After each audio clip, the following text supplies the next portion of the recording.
Cette vidéo vous est présentée par la boutique de Diceall.com, les prix les plus bas sur vos jeux de société favoris.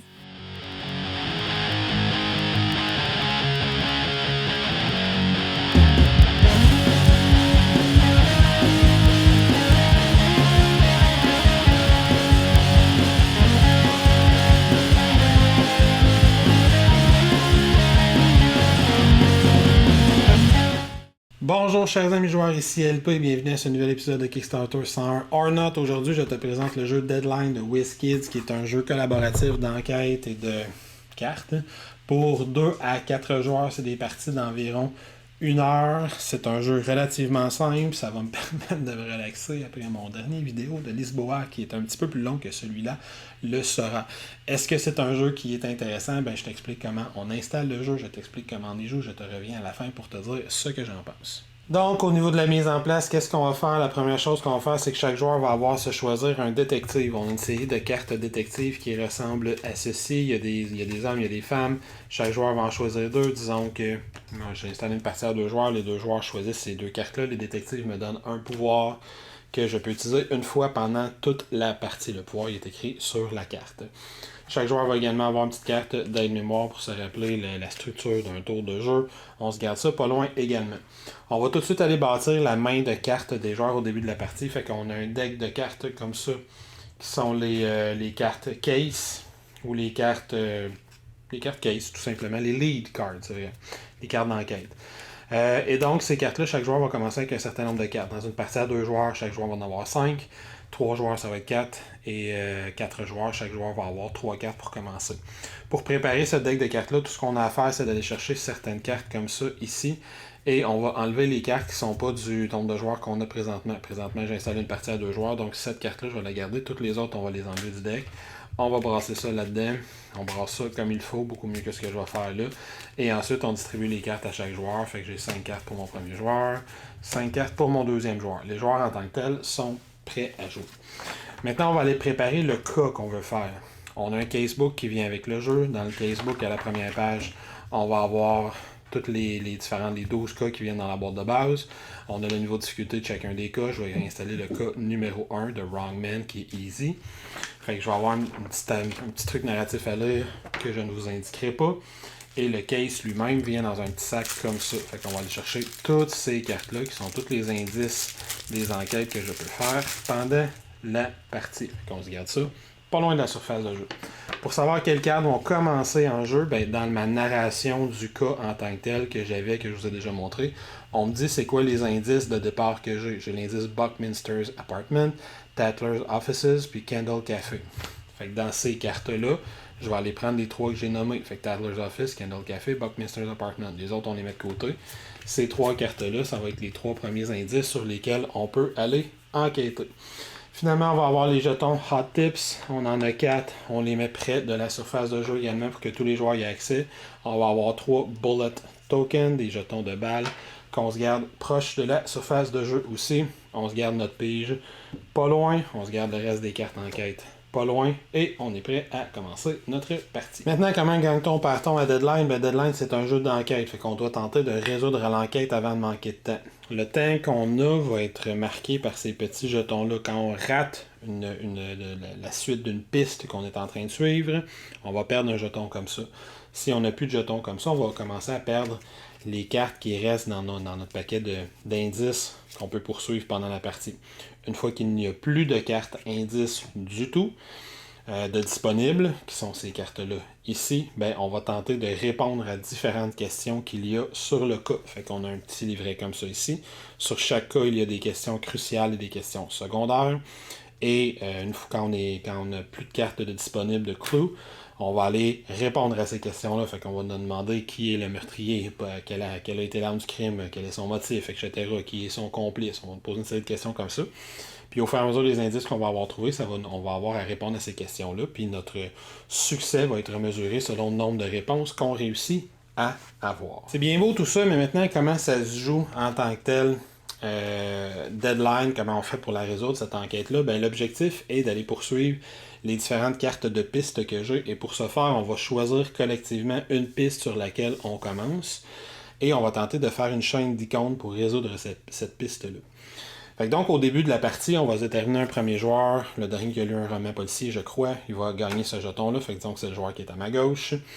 Et collectivement, de façon collaborative, on va choisir où est-ce qu'on commence notre piste. Là, je rappelle qu'on a eu une petite trame narrative dans le casebook pour savoir comment commencer. Fait que c'est cette trame-là qui va expliquer pourquoi c'est ces 3 cartes-là qu'on a au début. Il y a quelque chose qui s'est passé dans le café, il y a un appartement de quelqu'un, puis il y a le Tattler's Office, il y a le bureau de quelqu'un. On va savoir c'est qui dans cette petite narration-là. Fait que, et là, on n'a pas le droit de se dire en tant que tel qu'est-ce qu'on a dans nos mains. Fait que si moi, par exemple, j'ai cette carte-là, j'ai pas le droit de dire hey, moi j'ai une carte avec paquet de cigarettes, case vide, chapeau, puis j'ai une carte avec paquet de cigarettes, pistolet, chapeau. On n'a pas le droit de faire ça. Par contre, on a le droit de se dire écoute, moi je suis confiant qu'on peut aller enquêter dans l'appartement de Buckminster pour commencer, je me sens très à l'aise.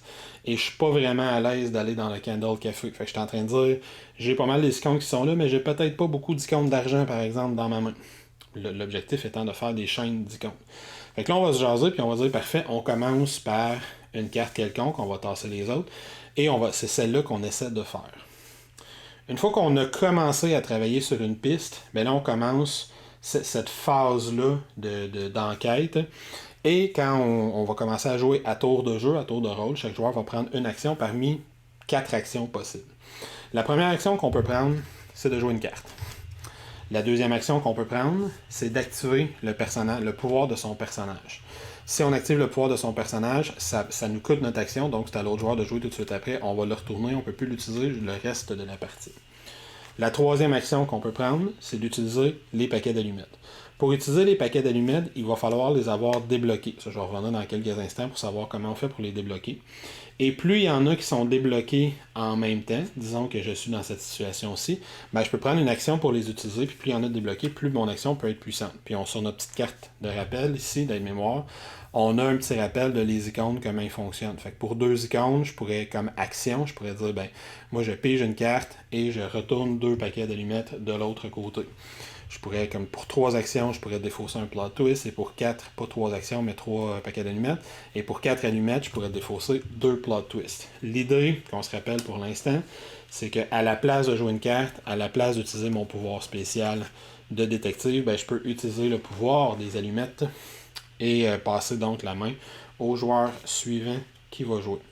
La quatrième chose que je peux faire, je vais revenir à la fin du tour de jeu, c'est si je ne peux faire aucune des 3 premières actions, donc jouer une carte, utiliser les allumettes ou utiliser mon pouvoir, ben, je suis obligé de drop out. Je suis obligé de laisser tomber l'enquête qu'on est en train de faire, puis laisser les autres joueurs s'arranger seuls avec cette enquête-là.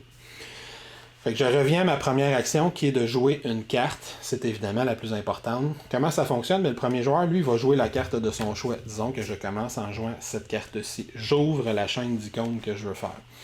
On voit que sur certaines de ces cartes-là, il y a mes icônes d'allumettes. J'ai joué ici une carte avec l'allumette bleue, c'est comme ça qu'on active les allumettes. Je vais donc activer l'allumette bleue. On n'a pas encore assez d'allumettes pour utiliser un pouvoir, fait que le deuxième joueur, lui, n'aura pas le choix dans ses actions. Soit il joue une carte, soit il utilise le pouvoir de son détective, soit il drop out. Il laisse tomber, puis il laisse m'arranger seul, parce qu'il n'y a pas encore assez d'allumettes pour pouvoir utiliser ça.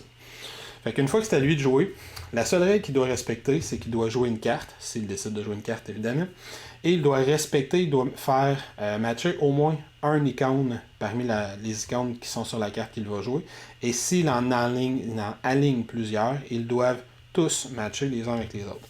Par exemple, s'il voulait jouer cette carte-là, ben, je ne pourrais pas la jouer comme ça ici parce que les 2 icônes ne matchent pas. Je ne pourrais pas la jouer comme ça non plus parce que ces 2 icônes-là ne fonctionnent pas ensemble non plus. Par contre, ces 2-là fonctionnent parce qu'on peut faire correspondre n'importe quoi sur une icône blanc. Évidemment, je ne pourrais pas le faire fonctionner comme ça non plus parce que là, il y a toujours cette icône-là qui ne fonctionne pas. Fait que je peux évidemment pas jouer cette carte-là. Je pourrais jouer cette carte-là par contre. Je pourrais la jouer comme ça ici ou je pourrais la jouer comme ça ici. Cette carte-là, ben, je fais aligner un icône de flingue avec du blanc, donc ça fonctionne. Du blanc avec un chapeau, ça fonctionne. On peut faire aligner n'importe quoi avec du blanc. Puis en jouant cette carte-là, en plus, j'active l'allumette blanche. Ça reviendra au premier joueur. Et là, l'objectif, qu'est-ce qu'on essaie de faire? C'est d'aller mettre dans notre chaîne tous les icônes qui sont sur cette carte-ci. Donc là, après avoir joué 2 cartes, on a un chapeau, on a besoin d'un chapeau. On a un paquet de cigarettes, on a besoin d'un paquet de cigarettes. On a une liasse de billets de dollars, ça on n'en a pas de besoin. Et on a un pistolet duquel on a besoin. Fait que tout ce qui manque pour compléter cette carte-là, c'est de l'alcool. Fait que je vais aller regarder qu'est-ce que j'ai dans mes mains. Y a-t-il quelque chose que je peux jouer? Est-ce que je pourrais jouer ça ici? Je peux pas le jouer comme ça, je peux pas le jouer comme ça, je peux pas le jouer comme ça, je peux pas le jouer comme ça. C'est dommage, il y avait de l'alcool dessus. Est-ce que je pourrais peut-être jouer ça ici? Ça, je pourrais le jouer. Fait que disons que j'essaie de jouer ça comme ça ici. Fait que je fais correspondre le pistolet, le chapeau ensemble. Ici, ça se touche pas, donc ça n'a pas besoin de correspondre. Fait que j'ai fait durer le round un petit peu plus longtemps. J'ai retourné l'allumette noire. Fait que maintenant, on a un pouvoir, on a des pouvoirs qu'on pourrait utiliser. Ça revient au premier joueur. Lui, il en a de l'alcool ici. Il aimerait bien pouvoir jouer cette carte-là. Est-ce qu'il peut? Il peut pas comme ça, il peut pas comme ça. Il est pas capable de jouer sa carte non plus. Fait qu'il va utiliser comme tour de jeu. Il va dire, ben, je vais piger une carte. On va retourner 2 allumettes. Il pige une carte du deck de cartes qu'on a mis sur le côté. Il pige ça ici. Donc, lui, son tour de jeu est fini. Ça revient au premier joueur. Il aimerait bien jouer ça. Il peut toujours pas. Il pourrait jouer ça, par contre. Fait qu'il va aller jouer ça juste ici, comme ça. J'ai fait matcher au moins un icône, fait que ça fonctionne. Puis les deux autres, ils ne matchent pas avec rien. Fait que je suis correct. Je reviens au premier joueur. Puis il dit, ah, réussite. Je vais jouer ça comme ça ici. Je fais fonctionner deux colonnes ensemble, puis il fonctionne parce que je peux jouer du blanc avec n'importe quelle icône. J'ai une allumette blanche, ça tourne ça ici. Et là, dans notre chaîne, on a tous les icônes qu'on a besoin en haut. Qu'on ait le même icône plusieurs fois, ça ne change rien, en autant que j'ai un minimum une cigarette, un alcool, un fusil, puis un chapeau. C'est le cas. Fait que là, on a réussi notre première carte. Qu'est-ce qui se passe dans ce temps-là? Ben, toutes ces cartes-là vont être défaussées. Les joueurs vont repiger à leur main. Fait que le premier joueur, ben lui, il restait juste 2 cartes. Fait qu'il va repiger pour en avoir 5. Donc, il en pige 3. Comme ça ici. Le deuxième joueur, il restait 4 cartes parce qu'il a pigé pendant le tour. Fait que lui, il en pige juste une pour refaire sa main à 5 cartes. Et la carte qu'on a réussi à faire, on va la résoudre. Fait qu'on va la retourner. Il va y avoir un texte où on va apprendre qu'est-ce qu'on découvre dans l'appartement de Buckminster. Et surtout, la plupart des cartes vont nous donner des nouveaux indices. Fait que quand j'ai un nouvel indice, je vais aller dans mon deck de cartes indices, je vais aller prendre le nouvel indice, là on me disait Longport Tavern, et je vais aller l'ajouter avec les cartes que j'avais au départ. Fait que là, il y a une de mes cartes que j'ai réussi à faire pour aller fouiller dedans, puis j'ai maintenant 3 nouvelles cartes que je peux aller explorer. Celle-là, je vais la mettre de côté, puis là après, on va revenir, on va passer la main au prochain joueur, ça va être lui le premier joueur, et on va continuer. Fait que là, quelle carte on va aller faire. Chaque joueur va regarder sa main. Fait que là, moi, je vais regarder ce que j'ai dans les mains. J'ai des cigarettes, j'ai pistolet chapeau, j'ai alcool, chapeau. Fait que celle-là, je suis peut-être capable d'aider pas mal. Ces deux-là, j'ai de la misère parce qu'il y a beaucoup d'argent puis j'en ai pas du tout dans mes mains. Fait que moi, je vais probablement vouloir aller là, mais là, mon coéquipier va regarder ses trucs à lui aussi puis il va dire « Ah ouais, moi, je suis assez à l'aise pour aller là. » Blablabla. Puis on va continuer comme ça. Fait que là, on dirait, bon, on va essayer d'aller faire Tatler's Office. Et là, on va recommencer. C'est mon joueur de droite qui va jouer une carte en premier. Fait qu'il va commencer en jouant une chaîne. Il joue alcool, chapeau. Fait que là, il va falloir que je joue une carte. Ah, tiens, que je suis chanceux, je joue ça. Et on continue comme ça. Là, il manquerait juste une liasse. En jouant le vert, évidemment, ben, ça fait retourner ça. Et il manque juste une liasse pour finir cette carte-là. Si on finit cette carte-là, on la révèle. Ça nous donne un nouvel indice. Il y a du texte sur l'enquête. Ça nous fait rajouter une carte dans notre chaîne de cartes qu'on peut aller explorer. Cette fois-ci, le Longport Tavern encore. Ah, ben oui, on arrivait à la même place finalement que l'autre. Non, celui-là, il me donnait plutôt le Slats Lonigan puis le Pinky. J'avais pas mis les bonnes cartes. J'étais censé mettre le Snats Lonigan, ces deux cartes-là, et le Pinky. C'est en réussissant celui-là que ça me donnait le Longport Tavern. Et donc, on va continuer comme ça, puis on va essayer de revirer tout plein de cartes, puis d'essayer d'explorer davantage. Puis c'est là-dessus qu'on va trouver les différents indices.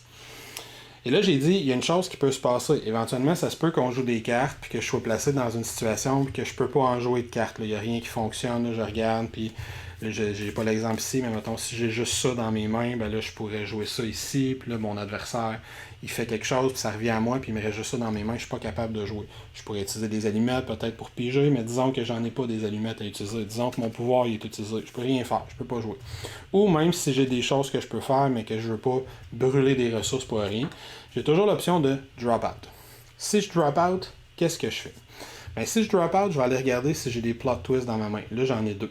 Je vais en prendre un et je vais le jouer devant moi. Un plot twist, c'est un désavantage que j'ai le reste de la partie. Fait que là, dans ce cas-ci, à partir de maintenant, toutes les cartes qu'on essaie de faire, les cartes clous, donc ces cartes-là, ont besoin d'un symbole d'alcool de plus pour être réussi. Une fois que j'ai choisi quel plot twist je joue devant moi, toutes les autres cartes qui me restent dans ma main, fait qu'il m'en reste une, qu'il m'en reste 2, qu'il m'en reste 3, toutes les autres cartes que je joue dans ma main, je les défausse. Et je repige pour me faire une main de 5 cartes. comme ça ici. Puis là, j'ai pas été super chanceux, j'ai déjà pigé 2 nouveaux plot twists dans ma nouvelle main. Et ensuite, je n'ai plus le droit d'intervenir dans cette enquête-là, dans cette carte clou-là qu'on est en train de faire. Fait que mon coéquipier va avoir à essayer de terminer la carte seul par lui-même pour être capable de réussir cette enquête-là. Si lui aussi, il drop out parce qu'il n'est pas capable de jouer de carte, mais il va faire la même chose que moi. Il va être obligé de jouer un plot twist devant lui. Il va défausser le reste de sa main. Et là, comme il n'y a plus de joueurs actifs sur la carte, on va perdre une balle. Toutes ces cartes-là vont être défaussées. Et la carte, disons qu'on était au Longport Tavern, on est en train d'essayer de faire ça. La carte qu'on est en train d'essayer de faire, elle retourne dans la réserve de cartes. Il n'y a rien qui nous empêche tout de suite après de dire, ben, on la réessaie, on recommence. Puis là, si on réussit à faire une chaîne d'icônes avec ça, ben, on va la révéler puis apprendre ce qu'il y a dessus. Si on ne réussit pas à faire une chaîne d'icônes parce que les deux, on est drop out encore une fois, ben, on va perdre une autre balle. Puis si on essaie une autre carte puis on n'est pas encore capable de la faire, on va perdre une autre balle. Puis si on essaie une carte puis on n'est pas capable de la faire et on n'a plus de balles, ben on va aller dans ce deck-là et toutes les cartes sont numérotées 4, 8, 9, 10, 11, ainsi de suite. On va aller enlever la plus haute. Fait que là, ici, j'enlèverai la carte 18. Puis si j'essaie une de ces cartes-là, puis je réussis par exemple celle-ci, fait que là, je vais chercher la carte de Morgue. Fait que la carte de Morgue, je la mets là. Puis en réussissant de Morgue, ça va me donner d'autres cartes, ainsi de suite. Et si jamais je rate une autre carte, mais je vais aller prendre mon autre carte la plus haute, le Firelight Bar, je ne saurai jamais qu'est-ce qu'il y a là-dedans. Puis on va continuer comme ça jusqu'à temps qu'il n'y en ait plus de cartes là-dedans. Fait que ces cartes-là vont disparaître soit parce que je réussis à les faire, donc je les révèle, puis au fur et à mesure que je les révèle, ça m'en fait apparaître des nouvelles, soit ils disparaissent parce que je n'ai plus de balles en réserve et on rate des cartes. On rate notre coup à faire des chaînes de cartes. Et quand on a fini de passer au travers ce paquet de cartes-là, ben là, on se sert de toutes les cartes face ouverte qu'on a réussi à avoir pendant la partie, qui sont différents indices sur l'enquête qu'on est là, qu'on est en train de faire. On n'a pas le droit de regarder les cartes qu'on a ratées dans le courant de la partie. Et là, on s'en va chercher ceci. Dans ce petit cas-là, dans ce petit cahier-là, évidemment, je vais le montrer très rapidement, mais je ne veux pas trop vous montrer ce qui est à l'intérieur, mais là, on va vous poser des questions. Fait qu'à l'intérieur, je vais aller voir, il y a une page pour le case 1.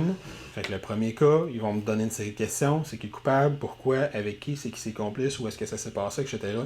Et en observant les informations qu'on a ici, on essaie de trouver les réponses à ces questions-là. Il va aussi me poser une série de questions secondaires si j'ai réussi à trouver d'autres détails sur cette enquête-là. Quand on est confiant des réponses qu'on a, on va aller là-dedans, dans le Solution Book, et on va aller valider nos réponses. Fait que dans le Solution Book, très rapidement, on va avoir les réponses aux questions dans le haut, puis on va avoir un résumé de qu'est-ce qui s'est passé dans le bas. Fait qu'un résumé narratif là, de cette enquête-là, des criminels, qu'est-ce qu'ils ont fait. Fait qu'on va l'avoir la réponse à toutes nos questions. Fait que les derniers petits détails, là, j'en ai parlé brièvement, fait que je vais donner un petit peu plus d'informations là-dessus. Les plot twists et les pouvoirs de personnages, qu'est-ce qu'ils font? Ben, je rappelle qu'on peut toujours prendre comme action, au lieu de jouer une carte, au lieu de drop out, on peut toujours utiliser notre pouvoir de personnage une fois par partie. Fait qu'elle, par exemple, comme action, je pourrais dire, ben là, on est pris avec un plot twist tous les deux. Je vais utiliser mon pouvoir, fait que j'enlève ça ici, et j'enlève 2 plot twists qui sont sur la table complètement. Donc, ça s'en va dans des fosses, on peut les repiger plus tard, mais on n'est plus pris avec Dash Hammett et non pas Dashell. Mais lui, je peux donner ma main de carte à un autre joueur. Fait que s'il me reste 3 cartes dans les mains, je peux rien faire avec ça. Je donne mes 3 cartes à un autre joueur. Puis ensuite, je repige le nombre de cartes que j'ai donné. Puis je vais mettre mon pouvoir face cachée par la suite. On peut faire ça une fois. Je rappelle aussi que les plot twists, l'autre façon qu'on a de les enlever, c'est les paquets d'allumettes. Je l'avais dit avant d'expliquer ce qu'étaient les plot twists, fait que ça n'a peut-être pas rentré. Mais comme action, on peut piger une carte en retournant 2 cartons d'allumettes, mais on peut enlever un plot twist en retournant 3. Fait que si je suis dans cette situation-ci, je peux rien jouer sur la carte qu'on est en train de faire, ou je vais attendre avant de jouer, je peux décider comme action, ben, je vais retourner 3 cartons d'allumettes, puis tiens, je vais t'enlever ça à toi ici. Comme ça, la prochaine fois que je vais jouer une carte qui a le symbole d'allumette vert, par exemple, parce que j'avais envie de jouer cette carte-là, ben là, je peux le réactiver parce que je l'ai dépensé. Et si on avait 4 jetons d'allumettes qui étaient retournés comme ça ici, ben en les retournant, en les utilisant les 4 en même temps, c'est 2 plot twists qu'on peut enlever en même temps. La dernière information que je vais donner, c'est qu'à chaque fois qu'on drop out, on n'oublie pas qu'on s'ajoute un plot twist si on en a en main, évidemment. Et on peut avoir un maximum de 2 plot twists actifs en même temps par joueur. Donc si j'en ai déjà 2 puis je drop out, ben, j'en ajouterai pas un nouveau. Et ça fait le tour pour Deadline. Voilà, tu viens d'avoir les règles pour Deadline, The Hard-Boiled Mystery Game of Crime and Murder. Premièrement, au niveau de la critique, au niveau des composantes, c'est un jeu que j'ai trouvé tout à fait raisonnable au niveau de ses composantes. C'est pas un jeu qui est super dispendieux, c'est intéressant. C'est un jeu qui a juste des cartes, littéralement 7 jetons, puis des cartes. Avec 2-3 petits livrets là, pour les explications des règles. Fait que c'est bien fait, la qualité des cartes est bonne. Quand même c'est bonne. Je pense pas que je vais le sliver, même si je prends pas mal le paquet de cartes principal. Et j'aime beaucoup le visuel des cartes, qui est l'espèce de film noir là, du Los Angeles des années 30 et 40 et 50. C'est un esthétisme que j'aime beaucoup. Puis à peu près juste ça à dire, l'esthétisme. L'iconographie fonctionne très bien. C'est juste de faire matcher les icônes ensemble. Fait que c'est important que ça soit clair. Les pouvoirs sont simples à utiliser. Je me suis posé absolument aucune question avec le livret de règles en lisant les règles ou pendant la partie des incertitudes ou quoi que ce soit. Fait que j'ai rien à dire au niveau des composantes. C'est pas des composantes stellaires, mais c'est des composantes qui font tout à fait le travail pour le prix que tu paies pour ce jeu-là. Au niveau du gameplay, c'est probablement mon coup de cœur du dernier mois que j'ai joué. C'est un jeu que j'ai vraiment beaucoup aimé. Ça faisait longtemps que je le surveillais. J'avais jamais eu l'occasion de jouer. Puis à un moment donné, je l'ai vu quelque part. J'ai décidé de le prendre puis de l'essayer. Puis je suis vraiment agréablement surpris, malgré le fait que je m'attendais à aimer ça. Puis la raison est fort simple. J'aime beaucoup les jeux d'enquête. Puis celui-là, c'est un jeu d'enquête. Fait qu'une fois qu'on a révélé qu'on a révélé un grand nombre de cartes clous comme ça, puis qu'on les a toutes de l'autre côté, ben là, on essaie de démêler qu'est-ce qui est vrai du faux, des témoignages qu'on a, savoir pourquoi lui est là, puis lui, visiblement, c'est un mensonge qu'il nous raconte, pourquoi il nous raconte un mensonge, etc. Puis ça, c'est déjà quelque chose que j'aime faire, mais en plus, ce jeu-là, il y a une mécanique de jeu. Ce que les jeux d'enquête n'ont pas habituellement. Habituellement, un jeu d'enquête, par exemple, l'excellent Chronicle of Crimes, tu fais une enquête, tu n'as pas de mécanique de jeu. Je vais là, je scanne une carte, là, lui, il me dit telle affaire, je pose des questions, il me répond quelque chose. C'est juste l'enquête. Sherlock Holmes, détective conseil, c'est juste une enquête. Il n'y a pas un jeu à côté. Lui, il y a un jeu. Le jeu, il est simple. Des petites cartes qu'on joue, on n'a pas le droit de se donner d'informations. Il faut jouer des cartes, essayer de matcher des secondes, il faut essayer de faire durer les mains de cartes le plus longtemps possible parce qu'on a juste, à 2 joueurs, juste 5 cartes chacun pour réussir la carte enquête qu'on est en train de faire. Si on est à 4 joueurs, on a juste 3 cartes chacun pour réussir la carte enquête qu'on est en train de faire. Fait que ça prend une bonne collaboration entre les joueurs, ça prend du timing pour dire ok, là, moi je vais sauter mon tour, fait que je vais piger une carte en utilisant les allumettes. Fait que là, après l'autre, il réussit à jouer une allumette, il réactive donc certaines allumettes. Fait que là, quand c'est à moi, j'ai toujours rien à jouer, mais là, j'utilise 3 allumettes pour enlever la carte négative que tu as face à toi, fait que je reste en vie pendant le tour de jeu. Là, je vais finir par décider d'utiliser mon pouvoir. Faut quand même étirer les tours, puis c'est une mécanique qui est super simple, mais qui fonctionne bien. Puis ce qui fait que c'est un jeu que j'ai eu du plaisir à refaire des enquêtes que j'avais déjà fait. En laissant aux autres joueurs la partie réflexion sur qui a fait quoi et pourquoi, fait que le bout enquête, mais d'avoir du plaisir à faire le bout jeu. Le bout de jouer sa main de carte puis d'essayer de passer au travers le plus de cartes clous possible pour être capable de résoudre l'enquête à la fin, puis après de rire selon s'il s'en mêlait les pieds ou non au moment où il réussit à résoudre l'enquête. Fait que c'est pas un jeu qui a grand chose à dire, mais c'est un jeu qui fait bien ce qu'il essaie de faire. C'est-à-dire de mélanger le concept assez classique de j'ai une enquête, on te la décompose en différents morceaux, tu apprends ces morceaux-là graduellement et tu essaies de comprendre qu'est-ce qui s'est passé. Et le bout qu'on a une mécanique de gestion de main de cartes, de repige, d'utiliser nos pouvoirs, puis d'utiliser les allumettes avant que le temps s'écoule, fait qu'avant qu'on ait dépensé toutes les cartes clous, qu'on soit plus capable d'en faire du tout. Et j'ai trouvé ça vraiment hyper intéressant. Fait qu'il reste dans le jeu très light, mais pour moi ça a été vraiment un 9, voire un 9.5 sur 10 dans les jeux d'enquête. Il est rapidement devenu un de mes favoris. J'aimais déjà beaucoup un autre jeu qui s'appelait Detective City of Angels, qui est sorti récemment en français, soit dit en passant, qui lui aussi avait la particularité d'être une enquête, mais dans laquelle il y a un jeu où l'on déplaçait une figurine sur un plateau, puis on allait prendre des actions dans différents lieux de la ville. Fait que lui, il va reprendre un peu ce concept-là, mais encore plus simple, parce que là, c'est de la pure gestion de main de carte extrêmement simple et extrêmement efficace. Fait que si t'aimes les jeux d'enquête, et que tu aimes les jeux de cartes simples, c'est quelque chose que tu devrais aimer. Si la mécanique d'espèce d'enlignage d'icônes, c'est pas quelque chose qui te parle, ou si tu n'aimes pas les jeux d'enquête, fait que si les Chronicle of Crimes, les détectives, les Detective Crime Story, ce genre-là, c'est pas quelque chose que tu aimes, tu as quand même une enquête à résoudre à la fin dans celui-là. Fait que ça, c'est vraiment pas quelque chose que tu vas aimer non plus. Mais si tu cherches un jeu d'enquête un petit peu différent, pour moi, c'est un coup de circuit.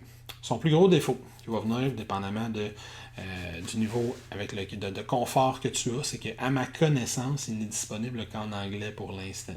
Et c'est pas un anglais nécessairement super facile à lire parce que c'est un anglais narratif qui essaie de reprendre un peu le slang des années 40-50 avec une terminologie qu'on n'utilise plus tout à fait toujours aujourd'hui. Fait que c'est pas toujours facile à comprendre pour quelqu'un qui n'est pas à l'aise en anglais. Moi, je suis bilingue, c'est pas un problème. Si tu es bilingue aussi, ça sera pas un problème. Mais si tu as de la misère un peu en anglais, malheureusement, ça sera probablement pas un jeu pour toi. Fait que voilà, c'est ce que j'avais à dire sur Deadline. J'espère que ça t'a peut-être fait découvrir un petit jeu que tu ne connaissais pas ou que ça t'a apporté des précisions si tu avais des questions sur ce jeu. Fait que, comme à l'habitude, avant de te dire bye, je vais t'inviter à venir t'abonner à notre chaîne YouTube, venir nous visiter sur Twitter, Facebook, Instagram et pourquoi pas venir nous supporter sur Patreon pour que l'on puisse continuer à te fournir du matériel que l'on espère être d'excellente qualité. Sur ce, ciao, à la prochaine et fais attention à toi.